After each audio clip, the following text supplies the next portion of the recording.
जय श्री राधे कृष्ण मित्रों, इस आध्यात्मिक सफर में आपका स्वागत है।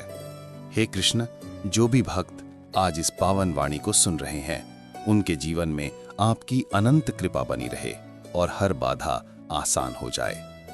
तो दोस्तों, आइए बिना देरी किए श्री कृष्ण के अमृत उपदेशों की इस अद्भुत यात्रा को शुरू करते हैं। श्री कृष्ण कहते हैं, घमंड और पेट जब ये दोनों बढ़ते हैं तब इंसान चाहकर भी किसी को गले नहीं लगा सकता। जब तक बेटा खुद बाप नहीं बन जाता, उसे अपने पिता का हर निर्णय गलत लगता है। भरी हुई जेब आपको गलत रास्ते पर जरूर लेकर जा सकती है, लेकिन खाली जेब आपको जिंदगी का असली मतलब समझाती है। जो लोग सबकी परवाह करते हैं, अक्सर उनकी परवाह करने वाला कोई नहीं होता। अगर कोई पूछे इस दुनिया में आपका अपना कौन है, तो कह देना समय, क्योंकि अगर समय सही है तो सब अपने, वरना कोई नहीं। जिंदगी की लड़ाई अकेले ही लड़नी पड़ती है, क्योंकि लोग तसल्ली तो दे देते हैं पर साथ कोई नहीं देता। लोगों की फिक्र मत कीजिए, क्योंकि अगर आप नाकामयाब हैं तो लोग आपका मजाक बनाएंगे, और अगर आप कामयाब हैं तो वही लोग आपसे जलेंगे। शिक्षा कहीं से भी प्राप्त कर सकते हैं, लेकिन संस्कार हमेशा घर से ही मिलते हैं। पैसा एक ही भाषा बोलता है। अगर तुमने आज मुझे बचा लिया तो कल मैं तुम्हें बचा लूंगा। पैसा फिर कहता है, भले मैं ऊपर साथ नहीं जाऊंगा, पर जब मैं नीचे हूं तुझे ऊपर लेकर जाऊंगा। माता पिता का हाथ पकड़कर रखिए, लोगों के पांव पकड़ दाने की जरूरत ही नहीं पड़ेगी। दिलों में वही बसते हैं जिनके मन साफ हों, क्योंकि सुई में वही धागा प्रवेश कर सकता है जिस धागे में कोई गांठ ना हो। बात किसी की अच्छाई की हो तो सब खामोश रहते हैं, लेकिन चर्चा अगर किसी की बुराई की हो तो गूंगे भी बोल उठते हैं। अगर कोई शख्स जिस पर आप सबसे ज्यादा भरोसा करते हो वो आपको धोखा दे दे या आपकी मदद के समय पलट जाए, तो ये मत सोचिएगा कि वो इंसान बदल गया। हकीकत तो ये है कि उसका नकाब उतर गया। जब बुरा वक्त आता है तो ऐसे लोगों के नकाब उतरते हैं। तो ये बुरा वक्त बुरा नहीं है, ये अच्छा वक्त है, जिसने आपको आने वाले कल के लिए सचेत कर दिया। उसने आपको बता दिया कि आप गलत आदमी पर भरोसा करके बैठे हुए हैं। दिल के सच्चे लोग भले ही जीवन में अकेले रह जाते हैं, लेकिन ऐसे लोगों का साथ भगवान जरूर देते हैं। मत चाहो किसी को इतना कि बाद में रोना पड़े, क्योंकि ये दुनिया दिल से नहीं, जरूरत से प्यार करती है। बात कड़वी है पर सच है। पुत्र की परख विवाह के बाद, पुत्री की परख जवानी में, पति की परख पत्नी की बीमारी में, पत्नी की परख पति की गरीबी में, मित्र की परख मुसीबत में, भाई की परख लद्दाई में, बहन की परख जायदाद में, और औलाद की परख बुढ़ापे में होती है। तू मुझे संभालता है, ये तेरा उपकार है मेरे दाता, वरना तेरी मेहरबानी के लायक मेरी हस्ती कहाँ। मैं रोज गलती करता हूँ, तू छुपाता है अपनी बरकत से। मैं मजबूर हूँ अपनी आदत से, तू मशहूर है अपनी रहमत से। तू वैसा ही है जैसा मैं चाहता हूँ, बस मुझे वैसा बना दे जैसा तू चाहता है। श्री कृष्ण कहते हैं, जिंदगी की रेस में जो लोग आपको दौड़कर नहीं हरा पाते हैं, वही आपको तोड़कर हराने की कोशिश करते हैं। कृष्ण कहते हैं, मत सोच रे बंदे इतना जिंदगी के बारे में। मैंने ये जिंदगी दी है तो कुछ सोचा होगा तेरे बारे में। जरूरी नहीं कि हर समय जुबान पर भगवान का नाम आए। वो लम्हा भी भक्ति का ही होता है, जब इंसान इंसान के काम आए। दिया माटी का हो या फिर सोने का, ये महत्व की बात नहीं है, परंतु अंधेरे में प्रकाश कितना देता है, ये महत्वपूर्ण बात है। इसी तरह कौन गरीब है या अमीर, ये महत्व की बात नहीं। वक्त पर कौन मददगार होता है, ये महत्वपूर्ण बात है। जिंदगी एक खेल है, जीतोगे तो सफल बन जाओगे और हार जाओगे तो समझदार बन जाओगे। लेकिन सफल बनने के लिए पहले समझदार बनना जरूरी है। इसका मतलब जीतने से पहले हारना जरूरी है। निंदा से मत डरो, निंदा उसकी होती है जो जिंदा होता है, मरे हुए की तो बस तारीफ होती है। बुराई भी होना जरूरी है। अगर हर रोज तारीफ मिलेगी तो आप कभी जिंदगी में आगे नहीं बढ़ पाओगे। हमेशा ये बात याद रखना, ऊपर वाला अच्छे लोगों का इम्तिहान तो जरूर लेता है, पर साथ कभी नहीं चोट डालता। रिश्तों में वैसा ही संबंध होना चाहिए जैसे हाथ और आंख का होता है। हाथ पर चोट लगती है तो आंखों से आंसू निकलते हैं, और आंसू आने पर हाथ ही उनको साफ करता है। दिमाग से बने रिश्ते बाजार तक चलते हैं, और दिल से बनाए रिश्ते शमशान तक। बारात में दूल्हा सबसे पीछे और दुनिया आगे चलती है। मैयत में जनाजा आगे और दुनिया पीछे चलती है, यानी दुनिया खुशी में आगे और दुख में पीछे हो जाती है। जब कोई दिल दुखाए तो सबसे बेहतर है कि हम चुप हो जाएं, क्योंकि जिन्हें हम जवाब नहीं देते उन्हें फिर वक्त जवाब देता है। जिंदगी में जितना शांत रहोगे उतना ही अपने आप को मजबूत पाओगे, क्योंकि लोहा ठंडा होने पर ही मजबूत होता है। जब ऊपर वाला आपसे कुछ वापस लेता है तो ये मत सोचो कि उसने आपको दंड दिया है। हो सकता है उसने आपका हाथ खाली किया हो, पहले से कुछ और बेहतर देने के लिए। कर्म वो नहीं जिसका परिणाम हमेशा सही हो, बल्कि सही कर्म वो है जिसका उद्देश्य कभी गलत ना हो। बेइज्जती का जवाब इतनी इज्जत से दीजिए कि सामने वाला भी शर्मिंदा हो जाए। कुछ रास्तों पर आप अकेले ही चलते हैं, न कोई परिवार, न कोई दोस्त, न कोई साथी, बस आप और आपकी हिम्मत। सच्चा मित्र वही है जो उस समय में भी आपके साथ खड़ा हो जब सारी दुनिया आपके खिलाफ है। गीता में लिखा है, यदि कोई आपको अच्छा लगता है तो अच्छा वो नहीं, अच्छे आप हैं, क्योंकि उसमें अच्छाई देखने वाली नजर आपके पास है। अगर कोई अकेला है तो इसका मतलब ये नहीं कि उसे कोई पसंद नहीं करता, बल्कि वो अकेला इसलिए है क्योंकि उसने दुनिया की औकात जान ली है। जो इंसान बुरे समय में भी मेहनत करता रहता है, उसका बुरा समय भी अच्छे समय में बदल जाता है। ईश्वर की शरण में निस्वार्थ भाव से जाएं, क्योंकि आपको क्या चाहिए ये उन्हें पता है। जिस इंसान को सच बोलने की आदत होती है, लोग सबसे ज्यादा गलत उसी को समझते हैं। भरोसा यदि श्री कृष्ण पर हो तो वो सिर्फ कृपा ही नहीं, सारथी भी बन जाते हैं। मीठा झूठ बोलने से अच्छा है कड़वी सच बोला जाए। इससे आपको सच्चे शत्रु जरूर मिलेंगे, लेकिन झूठे मित्र नहीं। बुरे कर्म करने नहीं पड़ते, हो जाते हैं, और अच्छे कर्म होते नहीं, करने पड़ते हैं। लोग नजरअंदाज तभी करते हैं जब उन्हें कोई बेहतर मिल जाता है या फिर स्वयं किसी बेहतर व्यक्ति की तलाश में होते हैं। इतना मत बोलिए कि लोग आपके चुप होने का इंतजार करें, बल्कि इतना बोलकर चुप हो जाइए कि लोग आपको दोबारा सुनने का इंतजार करें। खूबियां देखकर तो कितने ही प्यार जताएंगे, जिंदगी में जगह उसे दो जो कमियां देखकर भी साथ न छोड़ दे। आजकल जरूरत से ज्यादा अच्छा होना भी जरूरत से ज्यादा जलील करवा देता है। कभी उसको नजरअंदाज न करो जो तुम्हारी बहुत परवाह करता हो, वरना किसी दिन आपको एहसास होगा कि पत्थर जमा करते हुए आपने एक हीरा गंवा दिया। जिंदगी का रास्ता बना बनाया नहीं मिलता, स्वयं को बनाना पड़ देता है, और जिसने जैसा रास्ता बनाया है उसको वैसी ही मंजिल मिलती है। कभी कभी हम किसी चीज के लिए इतना परेशान हो जाते हैं कि हम ये भूल जाते हैं कि हमारे पास पहले से कितना कुछ है। जो मिला है उसकी कदर करना सीखो, और जो नहीं मिला उसके पीछे भागना छोड़ दो। अगर तुम्हें लगता है कि जीवन ने तुम्हारे साथ अन्याय किया है तो थोड़ा धैर्य रखो। कुछ समय बाद जब तुम पीछे मुड़कर देखोगे तो तुम्हें समझ आएगा कि हर चीज अपने सही वक्त पर सही तरीके से हुई थी। कई बार जीवन तुम्हें किसी बड़े नुकसान से बचाने के लिए वो चीज नहीं देता जिसकी तुमने इच्छा की थी। इसलिए अगर कुछ छूट गया है तो दुखी मत हो, बल्कि ये सोचो कि शायद ये तुम्हारे भले के लिए हुआ है।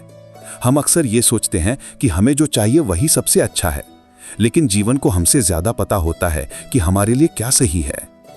इसीलिए अगर कुछ नहीं मिला तो इसका मतलब है कि कुछ और बेहतर तुम्हारे लिए इंतजार कर रहा है।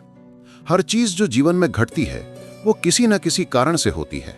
हम अक्सर उस कारण को उसी वक्त नहीं समझ पाते, लेकिन जब समय बीतता है तब हमें एहसास होता है कि जो हुआ वो हमारे भले के लिए था। अगर कोई चीज तुम्हारे पास आकर भी दूर चली जाए तो इसका मतलब ये नहीं कि वो तुम्हारी नहीं थी।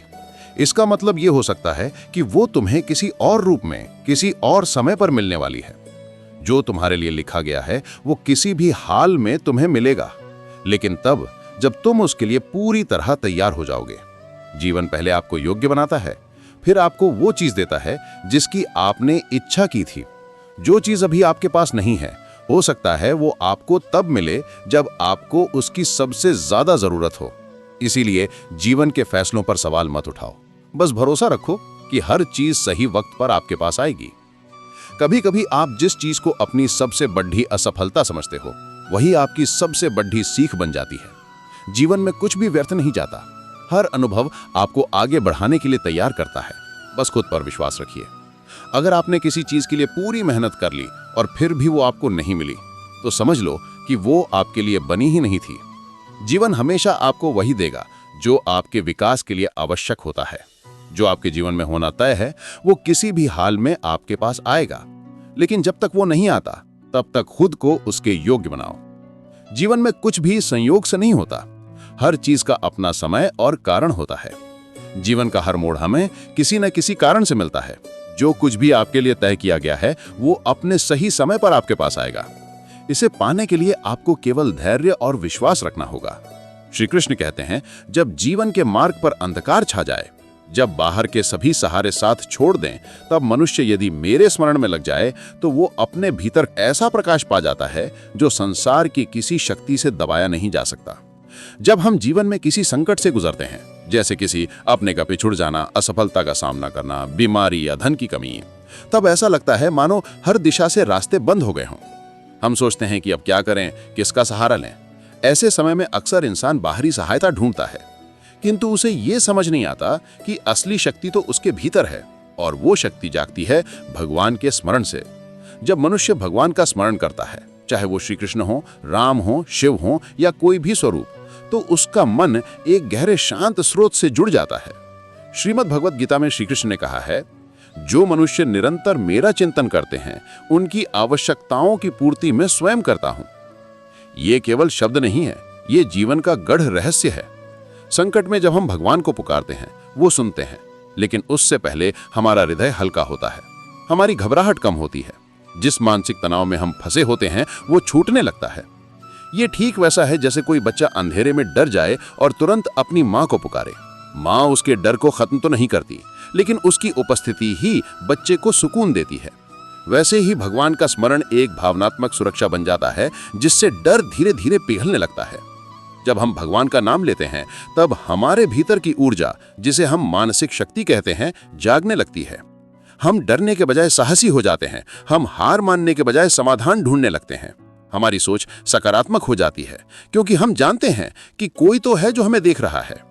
श्री कृष्ण स्वयं कहते हैं, संकट में मेरा नाम लेने वाला भक्त मेरा साक्षात सानिध्य अनुभव करता है।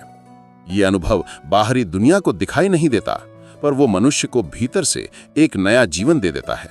और यही है मानसिक शक्ति, वो शक्ति जो दुख में भी मुस्कान दे, जो भय में भी स्थिरता दे और जो अंधेरे में भी उजाले का एहसास कराए। इसीलिए जब जीवन में संकट आए तो उसे टालने की कोशिश मत करो, उसे सहो, पर अकेले नहीं, श्री कृष्ण के स्मरण के साथ। ओम नाम का सहारा तुम्हें वो शक्ति देगा जो किसी किताब, किसी इंसान या किसी धन से नहीं मिलती। ये शक्ति तुम्हारे भीतर जन्म लेगी, जैसे अर्जुन को मिली थी, जैसे मीरा को मिली थी, जैसे हर उस भक्त को मिली जिसने संकट में कृष्ण को पुकारा। श्री कृष्ण कहते हैं, जो आया है वो जाएगा। दिन आता है फिर रात आती है, दुख आता है फिर सुख आता है। इस परिवर्तन को जो समझ गया वो जीवन के हर क्षण में शांत रहता है। ये संसार नित्य परिवर्तनशील है, कुछ भी स्थायी नहीं है। जो आज है वो कल नहीं रहेगा। यही जीवन की सबसे बड़ी सच्चाई है, जिसे समझकर इंसान अपने दुखों में भी धैर्य रख सकता है और अपने सुखों में भी विनम्र रह सकता है। श्रीमद् भगवद गीता में श्री कृष्ण ने स्पष्ट कहा, हे अर्जुन, सर्दी गर्मी, सुख दुख, लाभ हानि सब क्षणिक है, आते हैं और चले जाते हैं, इसलिए इन्हें सहन करना सीखो। जब हमारे जीवन में दुख आता है, चाहे वो कोई कठिन परिस्थिति हो, आर्थिक संकट हो या अपनों का साथ छूट जाना हो, हम टूट जाते हैं। लगता है ये दुख कभी खत्म नहीं होगा, पर श्री कृष्ण याद दिलाते हैं कि जैसे हर रात का अंत होता है, वैसे ही दुख का भी अंत होता है। जैसे अंधकार के बाद उजाला आता है, वैसे ही हर पीड़ा के बाद सुकून आता है। एक बार की बात है, एक वृद्ध भक्त श्री कृष्ण की भक्ति में लीन रहता था। उसके जीवन में कई दुख आए। उसका बेटा बीमार पड़ा, खेती बर्बाद हो गई, घर में खाने तक को अन्न नहीं रहा। गांव वाले कहते थे कि वो भगवान को व्यर्थ पुकारता है, कोई सुनता नहीं। पर वो मुस्कुराकर कहता, रात चाहे जितनी लंबी हो, सुबह जरूर होगी। कृष्ण की कृपा समय बदलते हुए ही प्रकट होती है, और कुछ ही महीनों बाद उसके बेटे का रोग ठीक हो गया, बारिश अच्छी हुई और खेत भरपूर लहलहा उठे। गांव वाले हैरान थे, लेकिन वो वृद्ध शांत था। उसने कहा, कृष्ण मुझे पहले दुख देकर सहनशील बनाना चाहते थे, ताकि जब सुख आए तो मैं उसका अहंकार ना करूं। ये कथा हमें यही सिखाती है कि हर दुख एक परीक्षा है और हर परीक्षा का अंत होता है। मनुष्य को अपने जीवन में यह स्वीकार करना होगा कि समय स्थिर नहीं रहता। जैसे दिन के बाद रात आती है, फिर रात के बाद दिन, वैसे ही जीवन में हर स्थिति स्थायी नहीं होती। कभी हम हंसते हैं, कभी रोते हैं, लेकिन जो इस चक्र को समझ गया वो रोते हुए भी मुस्कुरा सकता है और मुस्कुराते हुए भी विनम्र रह सकता है। श्री कृष्ण कहते हैं, जो मेरे ऊपर विश्वास रखता है उसके जीवन में कभी अंधकार स्थायी नहीं हो सकता। मैं उसके लिए वो समय चुनता हूं जब वो परिणाम को सहने की योग्यता पा चुका हो। मेरी योजना में देर हो सकती है, पर अंधेर कभी नहीं होता। जब हम जीवन में किसी लक्ष्य की ओर बढ़ाते हैं, तब अक्सर हमें लगता है कि हमने सब कुछ कर लिया, मेहनत, प्रयास, प्रार्थना, फिर भी परिणाम नहीं मिल रहा।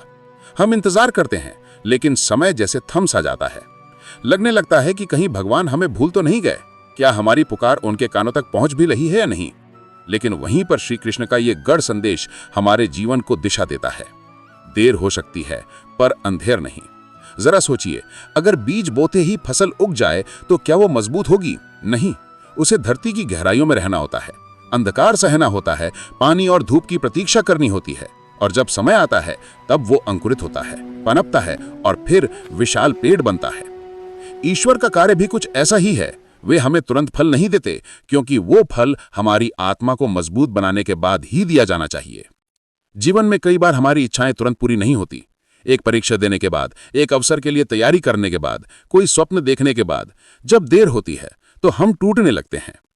पर जो नहीं जानते वो ये है कि देर ईश्वर का मौन निर्माण है। उस देरी में ही वो हमारी परिपक्वता को आकार देते हैं।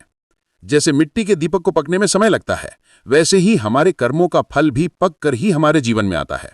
नया दिन है, चलो कोई नई बात करो। कल बेशक हारे थे, पर आज नई शुरुआत करो। ना शौक, ना शोहरत, ना किसी के प्यार के लिए। तुम्हें जीतना है सिर्फ अपने परिवार के लिए। षड्यंत्र से सफलता तो हासिल की जा सकती है, लेकिन श्रेष्ठता नहीं। गुस्से की आकड़ ज्यादा चल नहीं सकती। मौत की घड़ी कभी टल नहीं सकती। लूट कर दौलत भले ही जमा कर लो, पर पाप की कमाई कभी फल नहीं सकती। लोग ब्लड प्रेशर के डर से नमक खाना छोड़ देते हैं, शुगर के डर से मीठा खाना छोड़ देते हैं, लेकिन ईश्वर के डर से दूसरों का हक खाना नहीं छोड़ते।